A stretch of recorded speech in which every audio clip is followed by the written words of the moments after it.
Hello everybody, welcome to another Transformers knockoff review. In today's video we're taking a look at the BX-03 Crazy Scorpion Giant. This is a KO of the G1 Scorponok. I'm very excited to get this Scorponok. One of my biggest toys I had as a kid. Very excited when I got him. Absolutely loved the figure. It comes in this gorgeous box with loads of kind of shiny film on there. Love how that catches the light. Really reminds me of the old kind of Japanese artwork. And then we do have a small carry case for it as well. I want to see how this fares compared to the original, how it looks and feels. Because obviously with this being kind of a KO, these may now start hitting the market. People may then try and pass them off as the official. So just be mindful that there is a KO of Scorponok. Now obviously it's done in this box and artwork, which is much different to the original. Not pretending to be the original, but at the same time the figure is going to be nigh on identical, so just bear that in mind. Give ourselves a little bit more room here. We have a magnetic box which opens up. We've got that plastic clamshell which comes away, so just be careful. And we've got a full sticker sheet there, and we get the instructions for the stickers as well, telling us where everything lives. And there he is in all his glory. Obviously we do not have a Decepticon insignia on the chest. That is a big telltale sign that this isn't an official. And here we have him out of his plastic prison.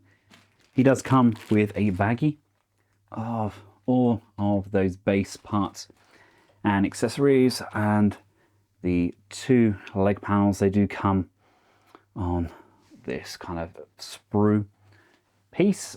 It's very odd seeing him unstickered and no Decepticon insignia on there. The chest itself has die cast in here.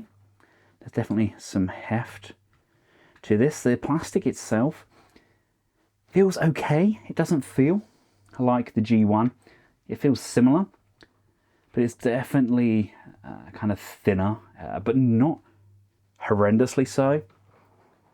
It still feels like a good, strong base piece. It's very much like you get with most of these G1 knockoffs today. It just feels slightly off, and the aroma when you open it as well, it's a very strong paint, very strong indeed. And we get everything you would expect with Scorponok, including Zarak at the top here. And of course we do get the working, the working headmaster power bar as well. So removing Zarak, he has a slightly gummier feel to him, but again, exactly what you would expect. I don't know if you can see, there's some slight kind of sprue stressing of the head there. It's almost like it's been kind of slightly over tightened, I think, but that's exactly what it needs to. It is a little bit looser in place. This is how I had my Scorponok majority of the time as a kid. I didn't even have Zarak in there. It is what it is. That's exactly what it needs to. And for those who don't have the original and don't mind a bit of a dirty bootleg, this will do the job. This will definitely be a very adequate stand-in indeed. I wonder if they're going to do a Fort Max now as well. And obviously you would have to get your own insignias, but this isn't half bad at all. To give you an idea of scale, here we have him alongside the Titan Scorponok, and then we get that kind of hybrid version, which was that's kind of my favourite. I do kind of prefer that over the G1 now. It's kind of really grown on me. But yeah, when I was a kid, Scorponok to me was this big. That's how big he felt, having him as a figure. And having the G1 in hand, you don't realise how big and how ultra realistic you think these are when you're a kid. I had him, and to me he was show accurate. He was huge. You know, I had him and Metroplex. I never had Fortress Maximus, and to me those were gigantic figures. But then I had G1 Optimus Prime, and if you bring in, like, just makes you see just how far things have come. Now, I'm not going to go through transforming him up.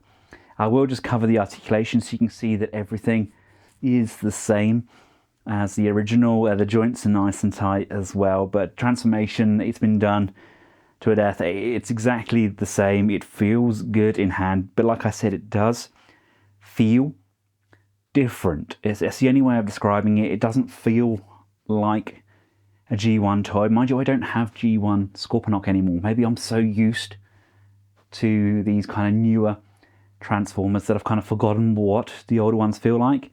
It's got some heft to it, but it doesn't feel as robust as I remember.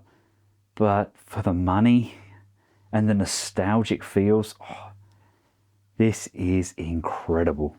So the head can go up and down, and there is no rotation on the head. That's kind of it for the head. The shoulders. If I just remove, oh, I don't need to remove your shield. That should be all right. There is a ratchet in there. Ratchet going up, can come up as well, and nice solid ratchet. Nice bend and clickety-clickities on that hand there. I'm pretty sure my G1 Scorponok didn't come with cannons on both sides. I thought I only had them on one side of the arms. Correct me if I'm wrong. Legs can come forwards. That's the side. I don't think the ratchets are as tight on this as I remember either. No bend on the knee, only the transformation bend, which then goes against the grain. It would mean his knee bends upwards. And we get that pivot on the foot. That is the pinnacle of G1 articulation. We do have these articulated legs on the back, and we have the stinger, which can come up again, which is all ratcheted. He is exactly what he is. It's a very close copy to the original, and for those of you who don't mind some of the bootleg goodness, then this is a nice little piece. I'm very much hoping that we get, I am kind of hoping we're going to get a black Zarak out of this, rather than making this. I never owned a black Zarak G1. It was way out of my price range. So if we get one of those, yeah, it would be definitely nice. But yeah, this is a good solid figure. It's not trying to be the official, I don't think. The fact that I haven't copied like the insignia, etc., I think that keeps it far enough away from the original. But for the untrained eye, for those of you who don't know, just be mindful. If you turn up and somebody says, oh, I've got a Scorponok, if it hasn't got a logo on it for a starter, then it's probably this tasty little bootleg. I'd include a link in the description below where this can be purchased. And until next time, for myself and the rest of the Collectables household, thank you very much for watching. Goodbye.